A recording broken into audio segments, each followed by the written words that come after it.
TET aspirants కోసం టీశాట్ నిర్వహిస్తున్నటువంటి orientation కార్యక్రమానికి స్వాగతం. ఈ వీడియోలో మనం లైట్ అనేటటువంటి పాఠ్యాంశంలో కీలకమైనటువంటి అంశాలు తెలుసుకునేటటువంటి ప్రయత్నం చేద్దాం. ఏ ఏరియాలలో క్వశ్చన్స్ రాబోతున్నాయనేటటువంటి ఓరియంటేషన్ మీకు నేను ఈ వీడియోలో వివరించే ప్రయత్నం చేస్తాను. దీంట్లో కాంతి అనేది ఒక శక్తి స్వరూపంగా మనందరికీ తెలుసు. ఇక్కడ ఏదైనా ఒక వస్తువు మీద పతనమైనటువంటి కాంతి పరావర్తనం చెందిన తర్వాత మన కంటికి చేరినటువంటి క్రమంలో మాత్రమే దానికి సంబంధించినటువంటి దృష్టి జ్ఞానం అనేది కలుగుతుంది.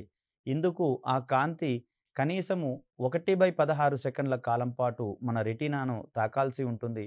ఇంతకన్నా తక్కువ సమయంలో వచ్చేటటువంటి కాంతిని మన కన్ను అనేది గుర్తింపజాలదు అనేటటువంటి అంశాన్ని ఇక్కడ మనం గమనించాలి. సో, ఇక్కడ ఏదైనా వస్తువు నుంచి పరావర్తనమైన తర్వాత ఆ కాంతి మన కంటిని చేరేటటువంటి క్రమంలో మాత్రమే దృష్టి జ్ఞానం అనేది కలుగుతుంది. ఈ మెకానిజంలో ఏ లోటుపాట్లు ఉన్నా కూడా అక్కడ సంబంధిత వస్తువుకు సంబంధించినటువంటి దృష్టి జ్ఞానం అనేది మనకు రాదు అనే అంశాన్ని ఇక్కడ మనం గుర్తుంచుకోవాలి. అదేవిధంగా కాంతికి సంబంధించినటువంటి సిద్ధాంతాల మీద ప్రాథమికంగా చాలా ముఖ్యమైనటువంటి అంశంగా మనం ఇక్కడ చూస్తాం. దీనికి సంబంధించినటువంటి క్వశ్చన్స్ కూడా ఎగ్జామినేషన్ పాయింట్ ఆఫ్ వ్యూలో అడుగుతున్నటువంటి విషయంలో కాంతికి సంబంధించినటువంటి ఎన్ని సిద్ధాంతాలు మనకు అందుబాటులో ఉన్నాయి, వాటికి సంబంధించినటువంటి ప్రాథమిక అంశాలు ఏ విధంగా మారుతున్నాయనే ఓరియంటేషన్‌లో మనం ఇక్కడ క్వశ్చన్స్‌ని ఊహించాల్సి వస్తుంది కాబట్టి, దీనికి సంబంధించి చూస్తే మనకు నలుగురు శాస్త్రవేత్తలు అందించినటువంటి 4 సిద్ధాంతాలనేవి కాంతికి సంబంధించినటువంటి ప్రాథమిక సిద్ధాంతాలుగా మనకిక్కడున్నాయి. న్యూటన్స్, అదేవిధంగా హైగెన్స్, మ్యాక్స్ ప్లాంక్ మరియు మ్యాక్స్‌వెల్ అనేటటువంటి శాస్త్రవేత్తలు అందించినటువంటి ఈ సిద్ధాంతాలను మనం పరిశీలించాల్సినటువంటి అవసరం ఉంది. ఇక్కడ న్యూటన్ అందించినటువంటి సిద్ధాంతాన్ని మనం కాంతి కణ సిద్ధాంతంగా చెప్తాం. అదేవిధంగా కార్పస్క్యులర్ థియరీ ఆఫ్ లైట్ అనేటటువంటి పేరుతో దీన్ని మనం ఇంగ్లీష్‌లో చెప్తాము. అదేవిధంగా హైగెన్స్ అందించినటువంటి సిద్ధాంతాన్ని కాంతి తరంగ సిద్ధాంతము, వేవ్ థియరీ ఆఫ్ లైట్ అనేటటువంటి పేరుతో ఇక్కడ మనం చెప్తాం. మ్యాక్స్ ప్లాంక్ అందించినటువంటి సిద్ధాంతంగా క్వాంటం సిద్ధాంతం కనిపిస్తుంది. అదేవిధంగా మ్యాక్స్‌వెల్ అందించినటువంటి సిద్ధాంతంగా కాంతి విద్యుదయస్కాంత తరంగ సిద్ధాంతం అనేది మనకి ఇక్కడ కనిపిస్తుంది. ఈ సిద్ధాంతాలు ప్రధానంగా కాంతి యొక్క తరంగ స్వభావాన్ని నిర్ధారించేటటువంటి క్రమంలో ఇచ్చినటువంటి సిద్ధాంతాలుగా మనకి ఇక్కడ కనిపిస్తూ ఉన్నాయి. వీటిని మనం match the following type of క్వెషన్స్‌గా కూడా మనం ఇక్కడ ఎక్స్‌పెక్ట్ చేయవచ్చు. సో, ఒకవైపు శాస్త్రవేత్తల యొక్క పేర్లు, మరొక వైపు సిద్ధాంతాలను జిగ్‌జాగ్‌గా ఇచ్చి అమర్చేటటువంటి క్రమాన్ని మనం ఇక్కడ చూస్తాం. సో, కాంతి కణ సిద్ధాంతాలకు సంబంధించి చూస్తే కాంతి యొక్క స్వభావాన్ని ఒక్కొక్క సిద్ధాంతం ఏ విధంగా వివరించిందనే ఓరియంటేషన్ గనక మనం గమనిస్తే, ఇక్కడ న్యూటన్ కాంతి కణ సిద్ధాంతం అనేది పేరులోనే మనకు కనిపిస్తుంది. కాంతి అనేది చిన్న చిన్న కణాల రూపంలో ప్రయాణిస్తుందనే ఓరియంటేషన్‌ని కాంతి కణ సిద్ధాంతం అనేది మనకి ఇవ్వడం జరిగింది. అదేవిధంగా తరంగ సిద్ధాంతాన్ని గనక మనం గమనిస్తే ఇది తిర్యక్ తరంగాలు లేదా యాంత్రిక తరంగాల రూపంలో ప్రయాణిస్తుందనేటటువంటి అంశాన్ని ఇక్కడ వివరించడం జరిగింది. మరి యాంత్రిక తరంగ రూపంలో గనక అది ప్రయాణిస్తూ ఉంటే ఒక యానకం అనేది ఖచ్చితంగా మనకు అవసరం అవుతుంది కాబట్టి, ఇక్కడ విశ్వంలో ఈథర్ అనేటటువంటి ఒక యానకం ఉన్నట్లుగా, ఆ యానకం గుండా కాంతి యాంత్రిక తరంగాల రూపంలో ప్రయాణిస్తుంది కాబట్టి, సూర్యుని నుంచి భూమికి కాంతి ప్రసారం అనేది లేదా వెలుతురు ప్రసారం అనేది జరుగుతుంది సూర్యుని నుంచి అనేటటువంటి అంశాన్ని ఇక్కడ ఇవ్వడం జరిగింది. ఈథర్ అనేటటువంటి యానకం యొక్క ఉనికిని వివరించడానికి చేసినటువంటి ప్రయత్నంగా మనకిక్కడ తరంగ సిద్ధాంతం మరియు హైగెన్స్ సిద్ధాంతం అనేది మనకిక్కడ కనిపిస్తూ ఉంది. అదేవిధంగా మ్యాక్స్ ప్లాంక్ అందించినటువంటి క్వాంటం సిద్ధాంతాన్ని గనక మనం గమనిస్తే, కాంతి అనేది చిన్న చిన్న శక్తి ప్యాకెట్ల రూపంలో ప్రయాణిస్తుందనేటటువంటి అంశాన్ని ఇక్కడ వివరించడం జరిగింది. ఈ సిద్ధాంతము న్యూటన్ అందించినటువంటి కాంతి కణ సిద్ధాంతానికి కొంచెం సపోర్ట్‌గా ఉన్నట్లుగా మనకిక్కడ కనిపిస్తూ ఉంది. ఎందుకంటే ఇక్కడున్నటువంటి శక్తి ప్యాకెట్లని మనం చిన్న చిన్న కణాలకు సంబంధించినటువంటి అంశాలుగా మనం వివరించే ప్రయత్నం చేయవచ్చు. అయితే మ్యాక్స్‌వెల్ అనేటటువంటి శాస్త్రవేత్త అందించినటువంటి సిద్ధాంతంగా విద్యుదయస్కాంత తరంగ సిద్ధాంతం అనేది మనకు కనిపిస్తూ ఉంది. ఎందుకు అంటే ఇక్కడ హైగెన్స్ ఇచ్చినటువంటి ఈ ఈథర్ అనేటటువంటి యానకం యొక్క ఉనికి ఇప్పటికి కూడా కనుగొనబడలేదు కాబట్టి, ఇది యాంత్రిక తరంగాల రూపంలో కాకుండా సూర్యునికి మరియు భూమికి మధ్యలో ఉండేటటువంటి ఆ శూన్యం, అనంతమైనటువంటి శూన్యం గుండా విద్యుదయస్కాంత తరంగాల రూపంలో ప్రయాణిస్తుందనేటటువంటి అంశాన్ని ఇక్కడ మనకు వివరించడం జరిగింది. దీనికి ప్రధానంగా విద్యుదయస్కాంత తరంగాలు ప్రయాణించేటటువంటి క్రమంలో ఎలాంటి యానకం ఉండాల్సినటువంటి అవసరం లేదు. కేవలం యానకం ద్వారా ప్రయాణించేటటువంటి తరంగాలను యాంత్రిక తరంగాలంటాము. మరి సూర్యుడి నుంచి భూమికి మధ్యలో ఎటువంటి యానకం లేదు కాబట్టి, ఖచ్చితంగా కాంతికి విద్యుదయస్కాంత తరంగాల స్వభావం ఉన్నట్లుగా మనకిక్కడ వివరించడం జరిగింది. సో, ఈ ఓరియంటేషన్‌లో కూడా మనం match the following type of question మనం ఎక్స్‌పెక్ట్ చేయవచ్చు. లేదా ఇండివిడ్యువల్‌గా అడిగేందుకు కూడా ఇక్కడ అవకాశం ఉన్నటువంటి పరిస్థితి మనకు కనిపిస్తుంది. అదేవిధంగా కాంతి వేగానికి సంబంధించి చూస్తే న్యూటన్ అందించినటువంటి తరంగ సిద్ధాంతం ఏం చెప్తోంది అంటే, విరళ యానకంలో కాంతి అనేది తక్కువ వేగంతో ప్రయాణిస్తుందని, అదేవిధంగా సాంద్రతర యానకంలో అంటే ఏ యానకానికైతే సాంద్రత గరిష్టంగా ఉంటుందో దాన్ని మనం సాంద్రతర యానకం అంటాం. సాంద్రత తక్కువగా ఉన్నటువంటి దాన్ని విరళ యానకంగా చెప్తాం కాబట్టి, సాంద్రత తక్కువ ఉన్నటువంటి విరళ యానకంలో కాంతి వేగం తక్కువగా ఉన్నట్లుగా, అదేవిధంగా సాంద్రత గరిష్టంగా ఉన్నటువంటి లేదా సాంద్రత ఎక్కువగా ఉన్నటువంటి ఈ సాంద్రతర యానకంలో కాంతి యొక్క వేగం అనేది ఎక్కువగా ఉంటున్నట్లుగా కాంతి వేగం వివరించడం జరిగింది. అయితే కాలక్రమంలో చేసినటువంటి పరిశోధనల ద్వారా ఈ దృగ్విషయం తప్పని నిరూపించడం జరిగింది. తద్వారా సాంద్రత తక్కువగా ఉన్నటువంటి విరళ యానకంలో కాంతి వేగం గరిష్టంగా లేదా ఎక్కువగా ఉంటుందని, అదేవిధంగా సాంద్రత ఎక్కువగా ఉన్నటువంటి ఈ సాంద్రతర యానకంలో కాంతి వేగం అనేది తక్కువగా ఉంటున్నట్లుగా వివరించడం జరిగింది.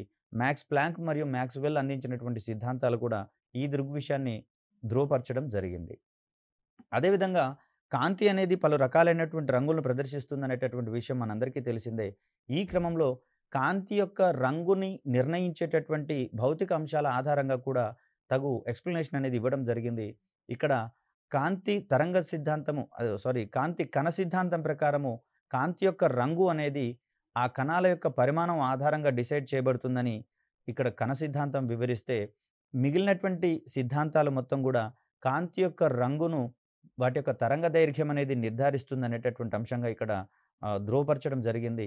సో, ఈ క్రమంలో చూస్తే కాంతి కణ సిద్ధాంతం అనేది రంగును నిర్ణయించే క్రమంలో వైఫల్యం చెందినట్లుగా మనం ఇక్కడ భావించాల్సి వస్తుంది. సో, ఇక్కడ కాంతిని దాని యొక్క రంగును ప్రధానంగా నిర్ణయించేటటువంటి అంశంగా మనకిక్కడ తరంగ దైర్ఘ్యం అనేది కనిపిస్తూ ఉంది. కాంతి సిద్ధాంతాలకు సంబంధించినటువంటి అంశాలలో match the following type of questions అదేవిధంగా డైరెక్ట్‌గా అడిగేటందుకు కూడా అవకాశం ఉన్నటువంటి పరిస్థితిని మనం ఇక్కడ గమనించవచ్చు. కాంతి అనేటటువంటి పాఠంలో మరొక ముఖ్యమైనటువంటి అంశంగా కాంతి ధర్మాలను వివరించేటటువంటి ప్రయత్నాలు చేయాలి. సో, వీటికి సంబంధించి అప్లికేషన్ ఓరియంటేషన్‌లో మనకు గరిష్టంగా క్వెషన్స్ రావడం అనేది జరుగుతుంది కాబట్టి, కాంతి ధర్మాలకు సంబంధించినటువంటి అంశాలను గనక మనం గమనిస్తే, దీని యొక్క రుజు మార్గాన్ని మనం ఇక్కడ ప్రధానంగా ప్రస్తావించాల్సి వస్తుంది.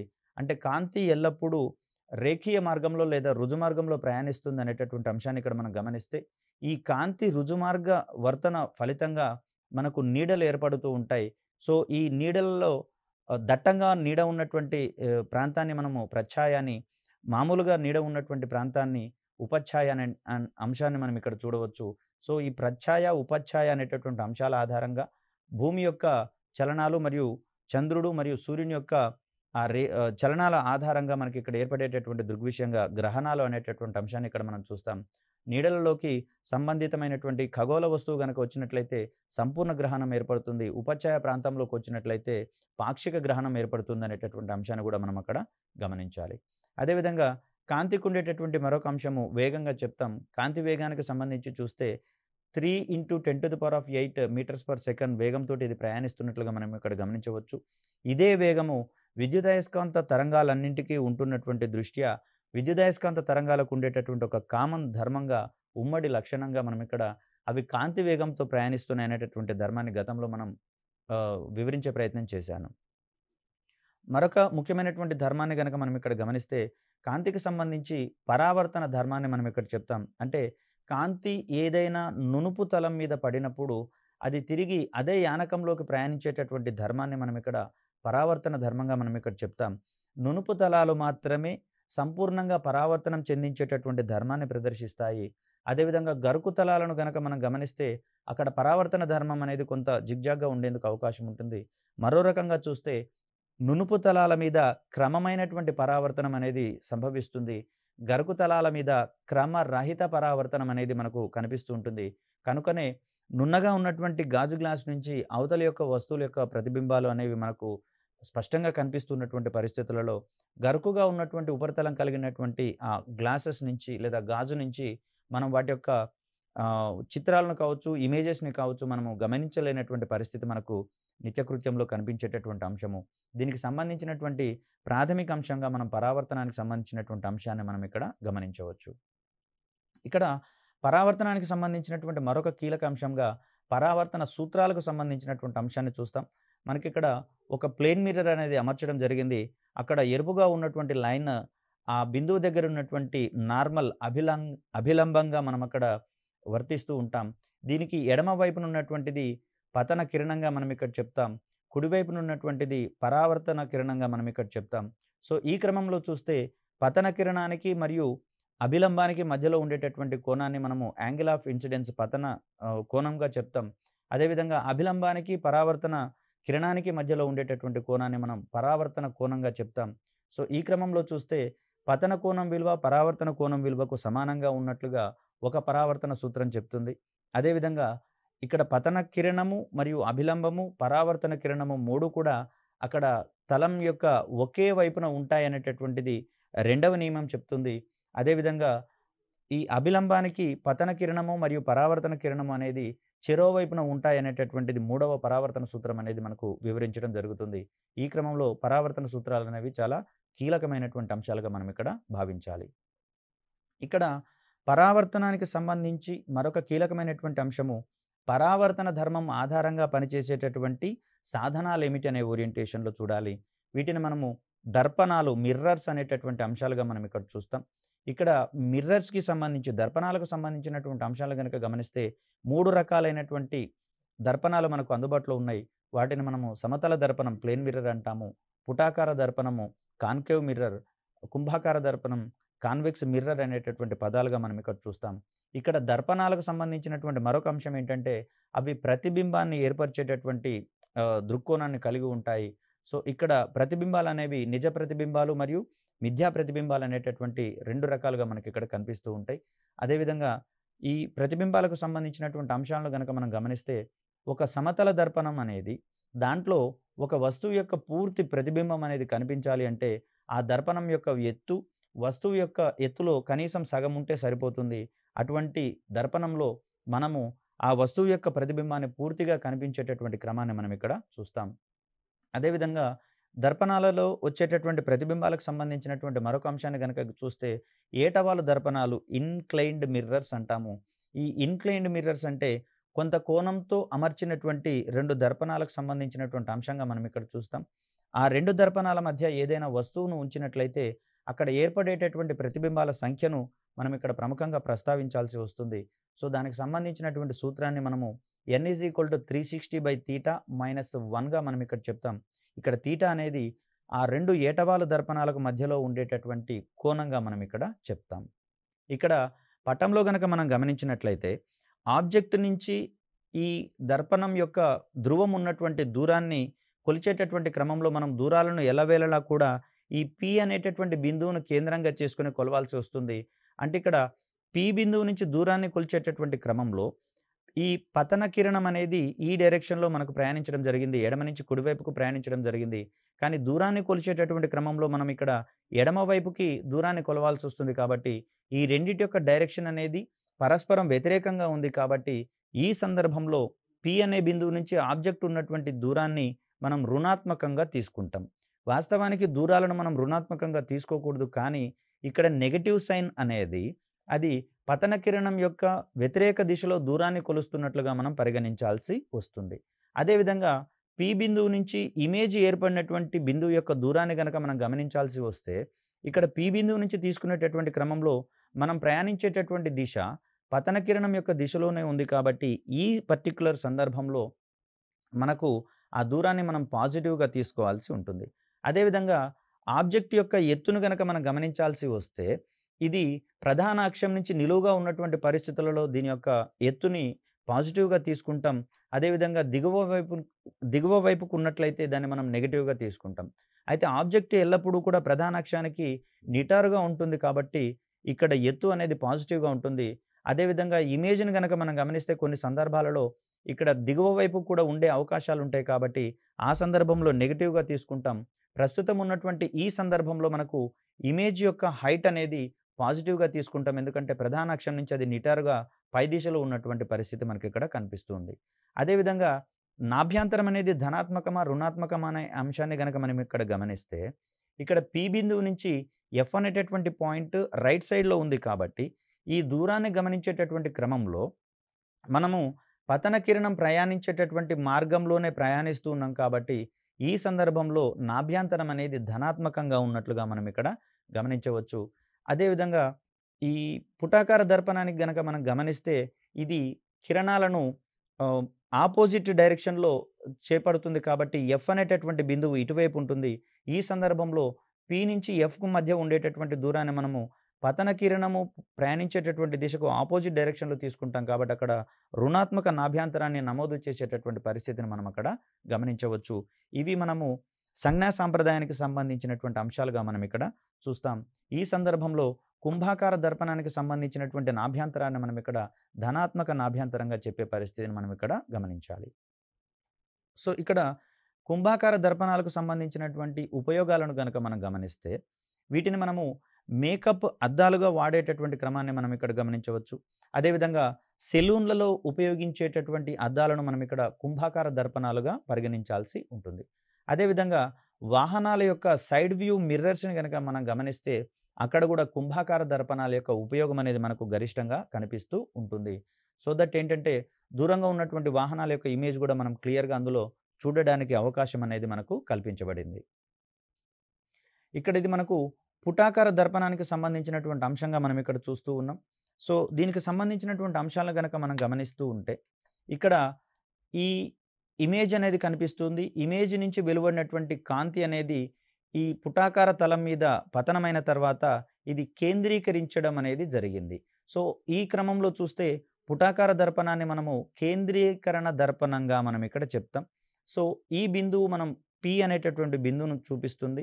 ఇక్కడి నుంచి ఆబ్జెక్ట్ అనేది మనకు పతన కిరణం ప్రయాణించేటటువంటి డైరెక్షన్‌కి ఆపోజిట్ డైరెక్షన్‌లో తీసుకుంటాం కాబట్టి ఈ సందర్భంలో కూడా మనకు ఈ ఆబ్జెక్ట్ ఉన్నటువంటి దూరం అనేది రుణాత్మకంగా మనకిక్కడ కనిపిస్తూ ఉంది.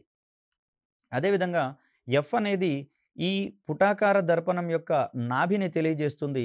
ఈ క్రమంలో ఈ నాభి ఉన్నటువంటి దూరాన్ని గనక మనం కొలవాలి అంటే తిరిగి పతన కిరణం ప్రయాణించినటువంటి దిశకు వ్యతిరేక దిశలో మనం ప్రయాణించాల్సి వస్తుంది కాబట్టి ఈ సందర్భంలో దీని యొక్క నాభి అనేది మనకు రుణ దిశగా ఉన్నట్లుగా మనం చూస్తాం.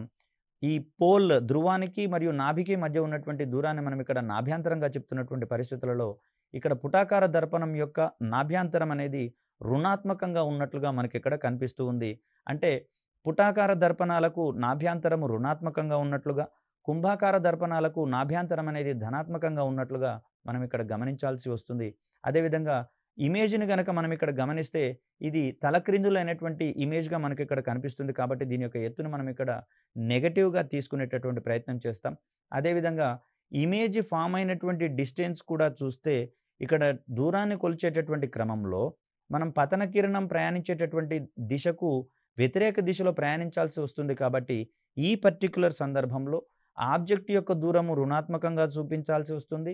అదేవిధంగా ప్రతిబింబం ఉన్నటువంటి దూరాన్ని సైతం మనం రుణాత్మకంగా చూపించాల్సి వస్తుంది. సో, ఇది మనము ఈ పుటాకార దర్పణానికి సంబంధించినటువంటి సంజ్ఞా సంప్రదాయానికి సంబంధించినటువంటి భావనలు. ఇక్కడ x1 అనేది ఇమేజ్ దూరాన్ని తెలియజేస్తుంది. xi అనేటటువంటిది ఇమేజ్ దూరాన్ని తెలియజేస్తుంది. ఇది రుణాత్మకమైనటువంటి దూరాన్ని చెప్తుంది. అదేవిధంగా xo అనేది ఆబ్జెక్ట్ దూరాన్ని తెలియజేస్తుంది.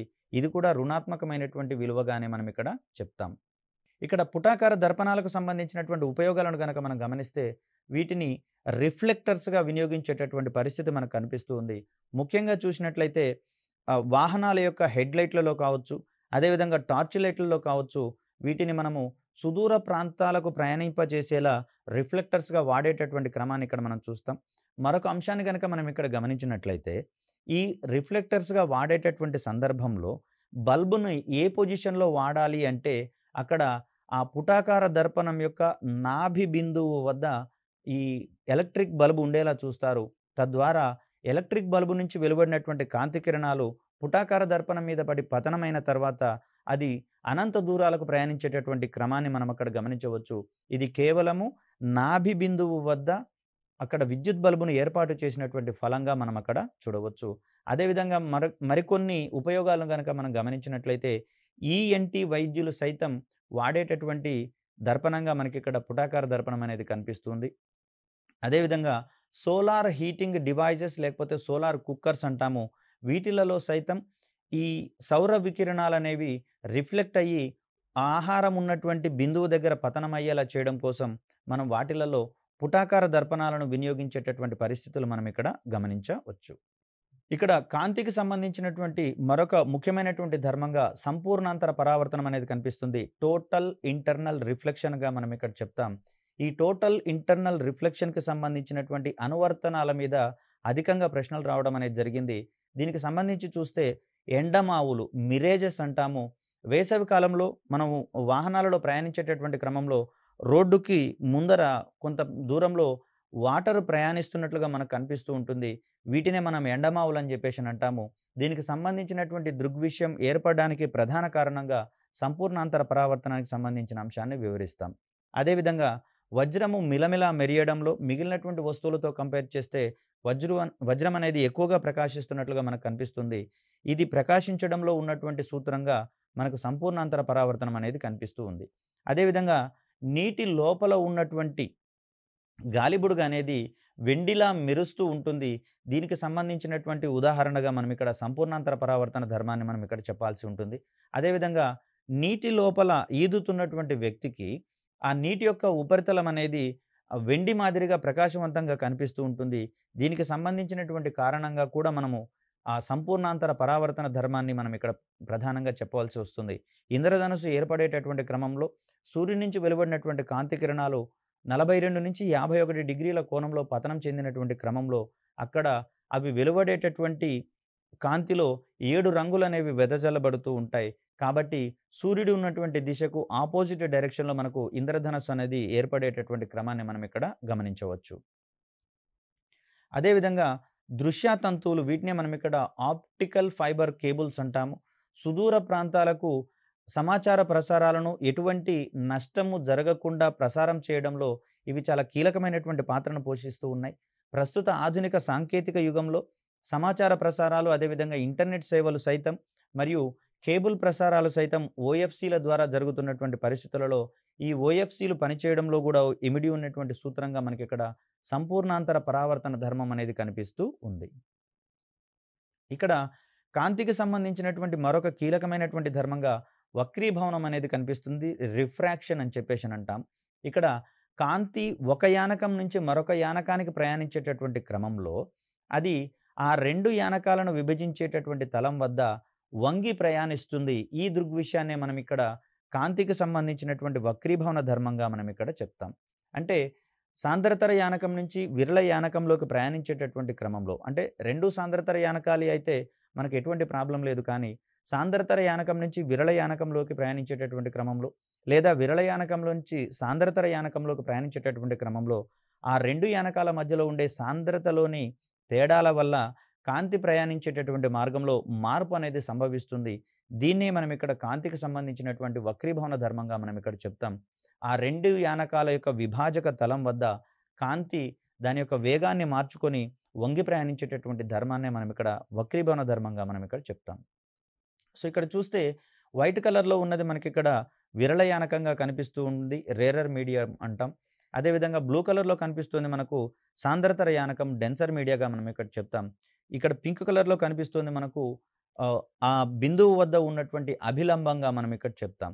సో పతన కిరణము N2 అనేటటువంటి యానకం నుంచి వస్తున్నట్లుగా మనకి ఇక్కడ కనిపిస్తుంది. ఇక్కడ పతన కిరణం అనేది N1 అనేటటువంటి యానకంగా ప్రయాణిస్తున్నటువంటి క్రమాన్ని మనం ఇక్కడ చూస్తూ ఉన్నాం. అదేవిధంగా N2 అనేటటువంటి యానకంలో ప్రయాణించేటటువంటి క్రమంలో అక్కడ కాంతి కిరణం అనేది బెండ్ అయినట్లుగా మనకు అక్కడ కనిపిస్తూ ఉంది. ఇక్కడ θ1 అనేటటువంటిది మనకు పతన కిరణానికి మరియు అభిలంబానికి మధ్యలో ఉండేటటువంటి కోణాన్ని తెలియజేస్తుంది. దాన్నే మనము పతన కోణంగా చెప్తాం. అదేవిధంగా θ2 అనేది అభిలంబానికి మరియు వక్రీభవన కిరణానికి మధ్యలో ఉండేటటువంటి కోణాన్ని మనకు అక్కడ తెలియజేస్తుంది. కాబట్టి దీన్ని మనం ఇక్కడ వక్రీభవన కోణంగా చెప్తాం. ఈ క్రమంలో చూస్తే స్నెల్స్ లా అనేటటువంటిది మనకు ఒకటి కనిపిస్తూ ఉంది. దీంట్లో భాగంగా N1 × sin θ1 = N2 × sin θ2 అనేటటువంటి అంశాన్ని ఇక్కడ మనం గమనించవచ్చు. ఇక్కడ N1 మరియు N2లకు మధ్యలో ఉండేటటువంటి ఆ నిష్పత్తిని మనం ఇక్కడ వక్రీభవన నిష్పత్తి లేదా వక్రీభవన గుణకంగా మనం అక్కడ చెప్తాం. సో దట్ sin θ1/sin θ2 అనేటటువంటి విలువ మనకక్కడ వక్రీభవన గుణకంగా మనం అక్కడ చెప్తాం 2 యానకాలకు సంబంధించి. సో, వజ్రానికి సంబంధించి చూస్తే అధిక వక్రీభవన గుణకం ఉన్నటువంటి కారణంగా అది మిలమిలా మెరిసేటటువంటి క్రమాన్ని మనం అక్కడ గమనించవచ్చు. వజ్రానికి అత్యధిక వక్రీభవన గుణకం ఉన్నట్లుగా మనం ఇక్కడ గమనించాలి. సో, వక్రీభవన గుణకం ఆధారంగా పనిచేసేటటువంటి కటకాలకు సంబంధించి అంశాలు మనం చాలా కీలకంగా భావించాల్సి వస్తుంది. సో, టైం అయిపోయిందా? టైం అయిపోయిందా? సో, దీని వరకు కంప్లీట్ చేసేద్దాం. సో, ఇక్కడ స్నెల్స్ నియమానికి సంబంధించినటువంటి అంశాలు ఇంకా 2 మినిట్స్ ఉందా? ఓకే. రైట్. సో, ఇక్కడ వక్రీభవనం ఆధారంగా పనిచేసేటటువంటి సాధనాలను గనక మనం గమనిస్తే కటకాలను వీటికి చెప్పాల్సి వస్తుంది. లెన్స్ అంటాము. ఇక్కడ కటకాలకు సంబంధించినటువంటి అంశాలను గనక మనం గమనిస్తే కుంభాకార కటకాలు మరియు పుటాకార కటకాలు అనేటటువంటివి 2 రకాలుగా మనకి ఇక్కడ కనిపిస్తూ ఉన్నాయి. సో, ఇక్కడ కుంభాకార కటకం అనేది కాంతిని కేంద్రీకరిస్తుందని, పుటాకార కటకము కాంతిని వికేంద్రీకరిస్తుందనేటటువంటి ధర్మాలుగా మనం ఇక్కడ చెప్తాం. సో, కాంతికి సంబంధించి చూస్తే రుజుమార్గం అనేది, అదేవిధంగా కాంతికి సంబంధించినటువంటి వేగము ప్రముఖమైనటువంటి అంశంగా మనకు కనిపిస్తూ ఉంది. అదేవిధంగా పరావర్తనానికి సంబంధించి చూస్తే ఏటవాలు దర్పణాలకు సంబంధించినటువంటి అంశాలు, అదేవిధంగా సమతల దర్పణము, కుంభాకార దర్పణం మరియు పుటాకార దర్పణాలకు సంబంధించినటువంటి అంశాలు చాలా కీలకమైనవి. ఇక్కడ కుంభాకార దర్పణాలకు సంబంధించి చూసినా, పుటాకార దర్పణాలకు సంబంధించి చూసినా వాటి యొక్క కేంద్రీకరణ ధర్మము లేదా వికేంద్రీకరణ ధర్మం అనేది చాలా మనకు క్రూషియల్‌గా కనిపిస్తూ ఉంది. కుంభాకార దర్పణాన్ని గనక అబ్జర్వ్ చేస్తే మనకక్కడ అది కాంతిని వికేంద్రీకరిస్తున్నట్లుగా మనకు కనిపిస్తుంది. పుటాకార దర్పణాన్ని గనక మనం గమనిస్తే కాంతిని కేంద్రీకరించేటటువంటి ధర్మాన్ని అక్కడ ప్రదర్శిస్తుంది. అదేవిధంగా వీటి నాభ్యంతరాల యొక్క విలువ ధనాత్మకమా, రుణాత్మకమా? అదేవిధంగా ఆబ్జెక్ట్‌కి సంబంధించి అయితే చూస్తే మనం అన్నీ కూడా రుణాత్మక విలువలే తీసుకుంటూ ఉంటాం. కానీ ఇమేజ్‌కి సంబంధించి చూస్తే అక్కడ దర్పణాల ఆధారంగా ఇమేజ్ అనేది మారుతూ ఉంది కాబట్టి దూరం అనేది రుణాత్మకము మరియు ధనాత్మకం అయ్యేటటువంటి అంశం ఉంది. సో, ఇక్కడ దూరాలను కనుగొనేటటువంటి అంశంలో భాగంగా కార్టీజియన్ సంజ్ఞా సంప్రదాయం అనేది కీలకంగా ఉంటుంది కాబట్టి దీనికి సంబంధించినటువంటి అంశాలను మనం అంతా గమనించాము. సో, వీటన్నిటిని ప్రాక్టికల్‌గా పటరూపంలో అబ్జర్వ్ చేస్తూ నేర్చుకున్నట్లయితే అవగాహన ఎక్కువగా ఉంటుంది. విషయాలను మర్చిపోకుండా మనము ఆహ్, ఎక్కువ కాలం పాటు గుర్తుంచుకునేటందుకు వీలుంటుంది కాబట్టి సంబంధిత అంశాలు మొత్తం కూడా క్షుణ్ణంగా పరిశీలించి ప్రశ్నలకు ఆన్సర్‌లు మనము పెట్టాల్సి ఉంటుంది. మరొక చక్కటి వీడియోతో మిమ్మల్ని కలిసేటటువంటి ప్రయత్నం చేస్తాను. అప్పటి వరకు సెలవు. ధన్యవాదాలు.